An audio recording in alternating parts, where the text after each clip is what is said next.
Salut les amis, c'est Sofiane, on se retrouve pour un nouvel épisode du podcast. C'est en forgeant qu'on devient forgeron et c'est en galérant qu'on devient humoriste. Voici Galère d'humoriste avec aujourd'hui Monsieur Thiem. Bonjour à tous et merci Sofiane de m'avoir invité, ça fait grave plaisir. Eh bien, plaisir partagé, merci à toi d'avoir accepté l'invitation. Alors, tu avais une ou plusieurs anecdotes à nous raconter? Alors en effet, j'ai deux anecdotes à raconter que j'ai sélectionnées qui sont les deux dernières qui me sont arrivées, mes deux dernières scènes. Alors je vais commencer par la première qui est pour moi la pire.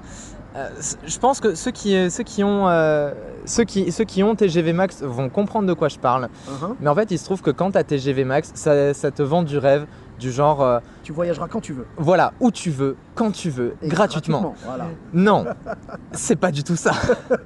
C'est-à-dire qu'en fait, tu voyages à peu près où tu veux, à peu près aux horaires qu'on a décidé, si jamais c'est pas complet. S'il y a de la place, voilà, c'est Voilà, ça le truc. c'est un peu ça. Ouais. Et j'ai dû faire une scène juste avant, juste avant le reconfinement. J'avais fait une scène à Nantes et ce qui s'est passé, c'est que entre Bordeaux et Nantes, il n'y a pas de TGV Max. Genre vraiment, il n'y en a aucun. Du coup, ce qu'il fallait que je fasse, il fallait que je passe par Paris, qui était un trajet gratuit. Et ensuite, donc je faisais Bordeaux-Paris, trajet gratuit, Paris-Nantes, trajet gratuit. Voilà, c'est juste que Bordeaux-Nantes directement. C'est payant quoi. Voilà, D'accord. c'est ça. Donc déjà, ça fait que j'ai dû faire un détour. Et en fait, ce qui s'est passé, c'est que donc j'avais trouvé le moyen d'y aller. Donc je faisais juste le petit détour par Paris. Mais après, pour rentrer, c'était plus compliqué. Parce qu'il s'avère que normalement, ce que je devais faire ce soir-là, c'est que je devais aller jouer à Nantes et le lendemain, je devais aller jouer à Nîmes. Donc, Ah oui, t'étais à deux opposés quoi. Ouais, Oui. voilà, c'est ça. Donc en gros, je devais faire Bordeaux-Paris, Paris-Nantes, Nantes-Nîmes, Nîmes-Bordeaux. Le tout en à peu près 48 heures. Oui, bien sûr, bien sûr. Donc déjà, là, tu sens que tu vas bien galérer dans le train, que tu vas passer tout ton temps dedans. Oh là là. Et sauf que ce qui s'est passé, c'est que ma scène à Nîmes a été annulée. Ah, Et d'accord. j'avais déjà mes billets. Donc en gros, je me suis dit, bon bah c'est pas grave, j'ai TGV Max, donc je vais faire Bordeaux-Paris, Paris-Nantes, puis Nantes-Paris, Paris-Bordeaux. C'est ce qu'on verrait de logique, ouais. Et ben TGV Max a décidé que non. Et du coup, entre Nantes et Paris, c'était redevenu payant parce que je m'y étais pris trop tard. Ah. Donc, ça fait que là, si j'allais à ma scène à Nantes, j'étais bloqué à Nantes, donc j'ai dû trouver un autre moyen de rentrer chez moi. Ouais. Et j'ai dû, vraiment, j'ai cherché partout. Genre un passage par Poitiers, un passage par Lille, vraiment tout ce qui est possible et imaginable. Ouais. Et le mieux que j'ai trouvé, au final, c'était de passer par Montpellier. Donc ça fait que pour résumer, j'ai dû faire Bordeaux-Paris, Paris-Nantes, Nantes-Montpellier, Montpellier-Bordeaux. Et Dis-moi, ça s'arrête pas là. Ah oui, non, parce que vas-y. j'allais dire, est-ce qu'on serait pas sur le sketch du train pour Pau Le train pour Pau, de Chevalier et Las Palais? je l'ai jamais vu. C'est leur celui-là. grand classique, il faut que tu le regardes. Ah oui, quand il dit oui, alors vous Il y étiez a un allé. changement, donc il ouais. dit pour aller de Paris à Pau, il y a un changement à Rennes, il y a un changement à Strasbourg. Tu vois, donc c'est des trucs Ben, improbables. quoi. c'est à peu près cette idée-là parce qu'en plus c'est pas fini, figure-toi. Ouais.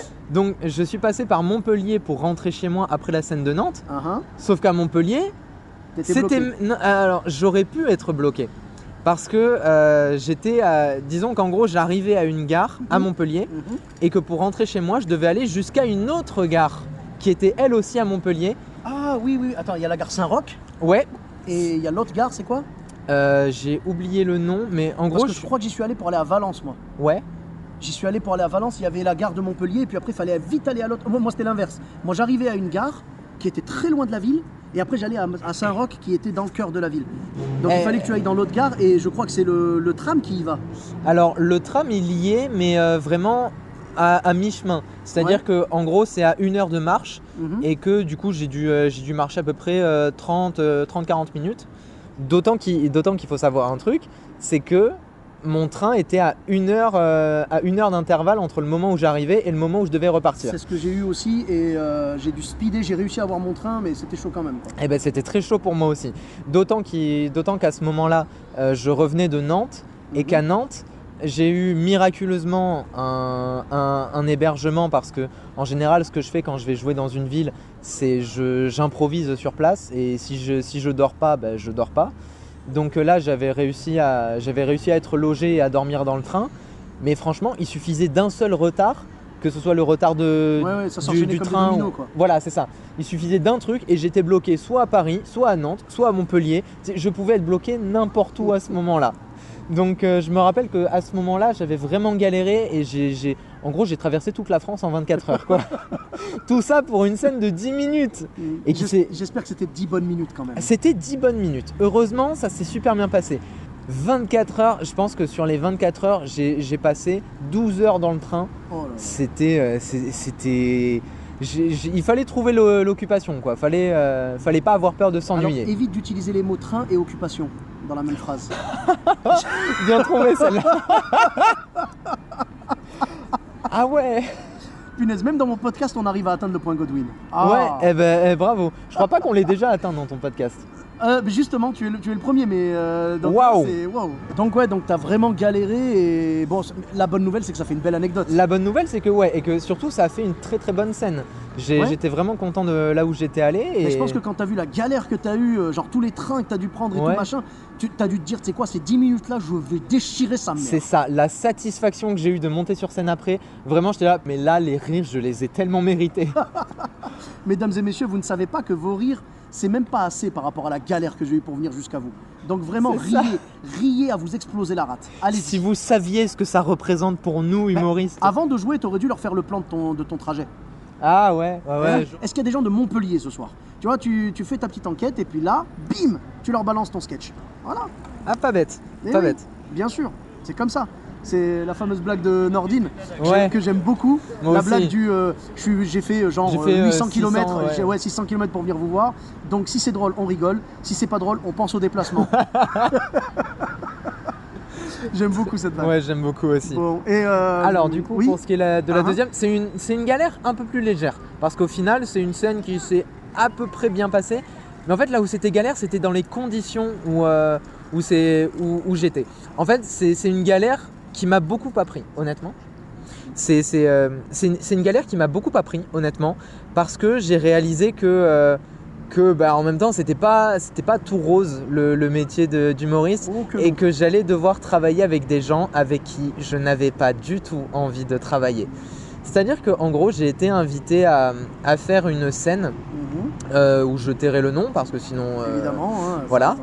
Disons que c'était une scène où on n'était pas du tout là en tant qu'humoriste. Enfin, on était là pour amuser la galerie. Tu vois, c'est le genre de. C'est-à-dire, c'était un repas, c'était une soirée DJ, ce genre de truc. Ouais, donc où les gens viennent plus pour la musique que pour. Voilà, où ils savent même pas que t'es là. Et à un moment, t'as un mec qui prend un micro, il fait.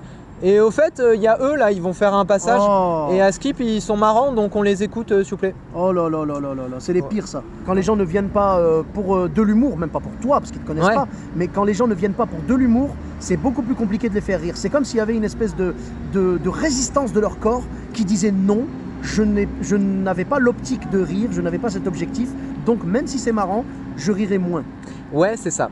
Et puis surtout, il y avait eu un problème au niveau de la communication, un truc qui m'avait vraiment énervé, des propos qu'ils avaient sortis et où vraiment je pouvais pas, tu vois, où ça allait totalement à l'encontre de tous mes principes, où tout mon corps me disait mais n'y va pas en fait, juste n'y va pas. Ah, des fois on a des intuitions. Ouais, mais c'est ça.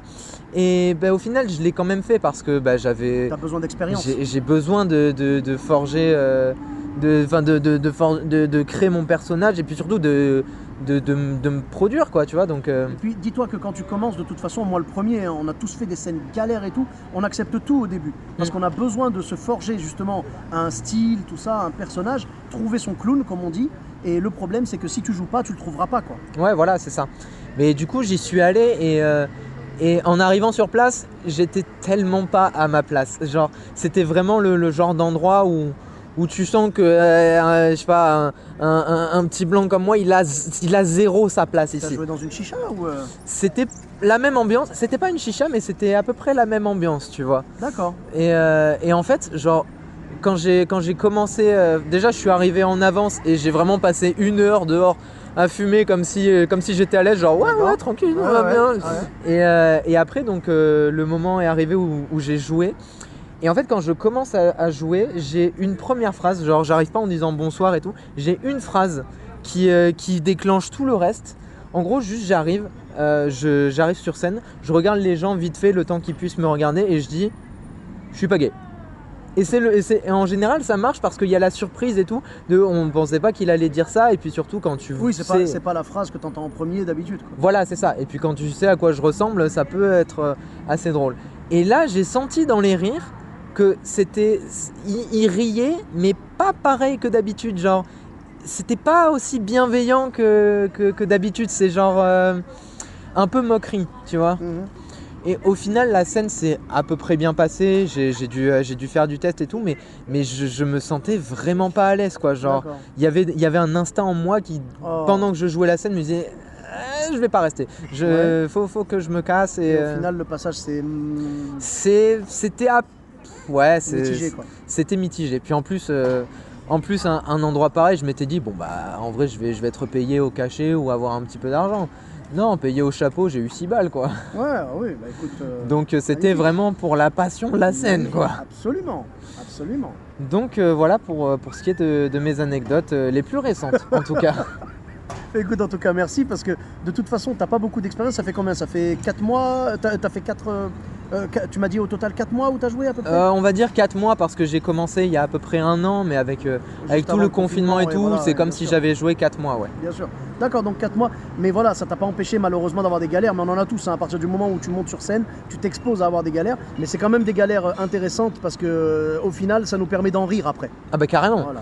Donc où est-ce qu'on peut te retrouver sur les réseaux sociaux? Alors sur Instagram et Facebook. Donc sur Instagram c'est Thiem, donc tiré-du-bas TYHEM. Et sur Facebook, tout simplement sur ma page Thiem, tout simplement comme je l'ai dit juste avant. Autrement, vous pouvez retrouver, je ne sais pas s'il sera sorti à ce moment-là, mais j'ai lancé mon podcast qui s'appelle Parole Retour, où j'ai invité justement Sofiane ici présent. C'était un plaisir d'y avoir participé. Et c'était un plaisir de t'avoir accueilli. Plaisir partagé. Et donc ça s'écrit, donc c'est une parole. Hein, ouais, c'est une parole. Parole, retour, les deux au singulier, quoi. Ouais, voilà. Parole retour au singulier. Et après, je vais avoir, si tout se passe bien, mon spectacle qui va être joué à la Drôle de Scène le 19 juin. Mais, ouais, et toutes les infos seront sur mon Instagram, sur ma page Facebook. Je mettrai tes réseaux sociaux dans la description. Parfait. Et puis voilà, écoute, merci beaucoup d'avoir raconté tes anecdotes. Merci à toi. Avec nous. Merci avec beaucoup. grand plaisir. Pour ma part, vous me retrouvez sur tous les réseaux sociaux, donc Sofiane Etaï, E-de-T-A-I, sur Facebook, Twitter, YouTube, Instagram et TikTok. Je vous dis à très bientôt pour un nouvel épisode. Bis à tous, même à toi là-bas.